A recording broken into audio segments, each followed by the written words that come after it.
Hey guys, welcome back. Next point of view we have is Josh. Let's get straight into that. I sat down at the kitchen table. It was just me for dinner again. I had my eye out for cute women, but I didn't want to seem creepy. Ellis had a girlfriend. Ellis, of all people, Ellis. So unfair. Skylar hadn't called home in a while. I hoped she was okay. I remember when we used to have what we called sibling wars. If we had another sister, it would have been boys versus girls, but since there were two boys and one girl, it was always every man for himself. Skylar was the most notorious. She would come into the room and dump my dresser drawer onto the floor. All of my underwear and socks would be in a cute little pile in front of the dresser. When Ellis graduated, she knocked over his collection of water bottles. Good thing he screwed the cap on tight, or that would have been messy. We would move her dolls inside the dollhouse our dad had built. It wasn't Barbie's, but it was painted in shades of pink just for her and made Barbie size. Ellis once stripped a doll and hung her from the roof, and I would fill the pool and bathtub and sinks with actual water. It was funny listening to Skylar rage about how her dolls were sleeping and we ruined it. We would also hide food everywhere in the house. Jug of milk, checked the toilet. Carton of eggs looked under the bed. It was funny. Mom told us to leave the toys alone, but we didn't have anything else to mess Skylar up with. Alice once dared me to cut her hair into bangs, so I sweet talked to her into letting us play haircut, and the bangs turned out so awful she had to clip them back and wear a hat until the hair began to grow back. Mom said thank God we did it over summer, and she grounded all three of us for a week. I smiled to myself as I ate, wishing there were more things we had done together. The sibling war was all fun and games, but I don't think we ever really hung out together, and we always isolated ourselves. I wish things were a little different, especially since I was missing both of those hooligans right now. Mom used to try and get us to get along and play with each other, but we liked to insult each other. Skylar would bully my girlfriends in school, earning not so nice titles while at school. Ellis would catcall me as a joke, so everyone thought I was gay. That's amazing. I love that. I wish I could find a woman, but there wasn't anyone out there for me, not local at least. I wasn't about to travel the world looking for love, though. Keith had begun to come around more, and he was always extra friendly to me. Ellis didn't seem to notice unless he chose not to. I wasn't going to point it out to him either. Things were decent as it was. Ellis called me one day, urging me to go to Keith's house. It had been a while, but I still knew the way like the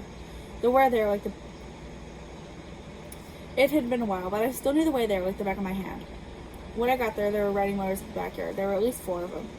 What's all this for? I asked, walking through the gate as Ellis climbed up onto one and smiled. Sorry, guest visitor.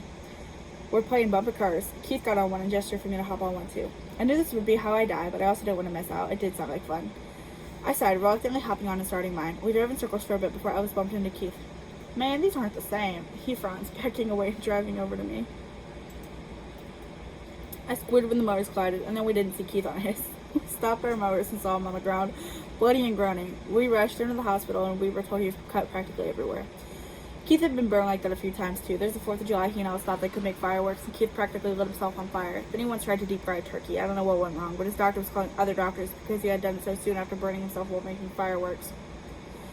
I'm just glad Alice was never on the other side of these failed experiments. I couldn't imagine coming to see my brother shriveled near corpse self in a hospital bed. I could see him if he was in a car crash or something accidental, but if he hurt himself on purpose, I would be angry.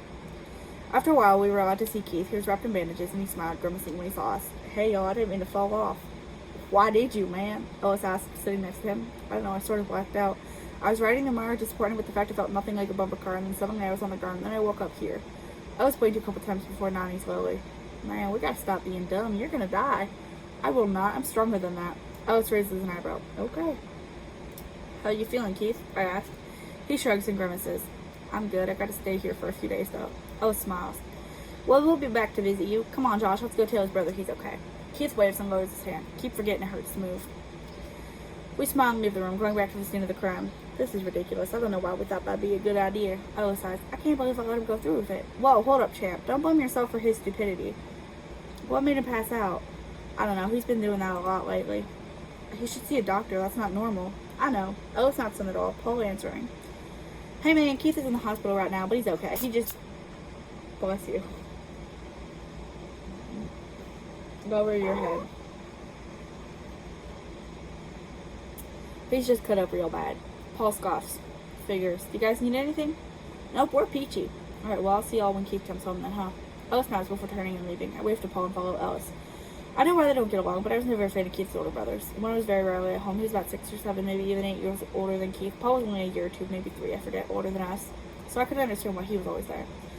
Ellis looked sad as he climbed into the car, driving off and leaving me in the dust. I wish he would spend more time with that Dave kid. Dave was a good guy. He was always kind and gentle, and he worked hard. He definitely didn't kill himself every single day, or try to. Keith was still a bad influence, even if we made up. I wish I could tell him to leave Ellis alone, but Ellis was an adult and could make his own choices. Mom always told us we could be friends with whoever. She would tell us what she thought, but it would be up to us to determine how we feel about them. She applied those rules to our girlfriends or our boyfriends for Skylar. Whenever she said she didn't like someone, chances are they were a bad person because Mom liked everyone. She wasn't Keith's biggest fan, but she didn't seem to see him as a bad influence either. I think if she found out half the things Keith has done and sometimes brought Ellis into, she'd be pissed. Once when Ellis was 16, he said he and Keith went to the swamps and were trying to grab alligators. They wanted to get them mad and make them fight, but Keith ended up getting rolled. They haven't gone back since. Keith's probably traumatized. Of course, it was his idea, so he couldn't even be mad.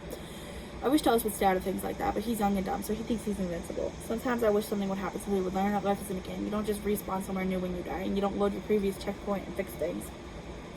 If that were true, I'm sure many people would go back to fix things or to change things so they could build a different or better life, but he'll never live with people telling him he's got to experience it.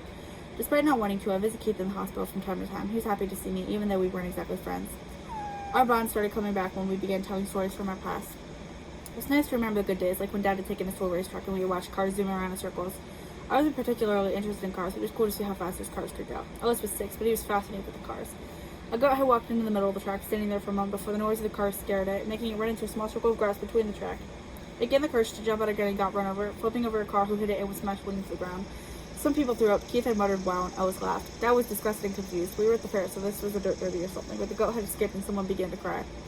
Keith laughed as he told the story. Someone's pet goat got run over. They should have put it on a leash or something. I laughed too.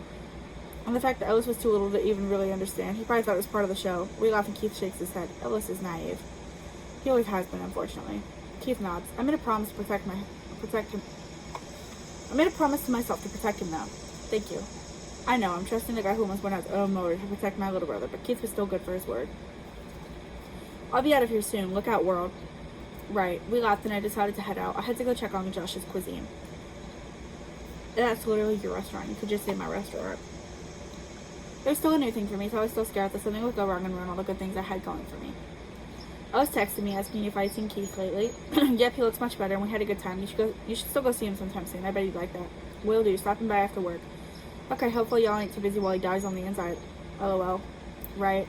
I head into the building and make my way to the back. How are we doing back here? Orders were pinned on the wall and my 2 chefs scrambled to put things together. I jumped in and helped, and we eventually got everything taken out, handling more orders coming in. I clocked in, hoping the chefs get steady again before heading out to socialize. I took the host spot so she could take a break, and my parents came in.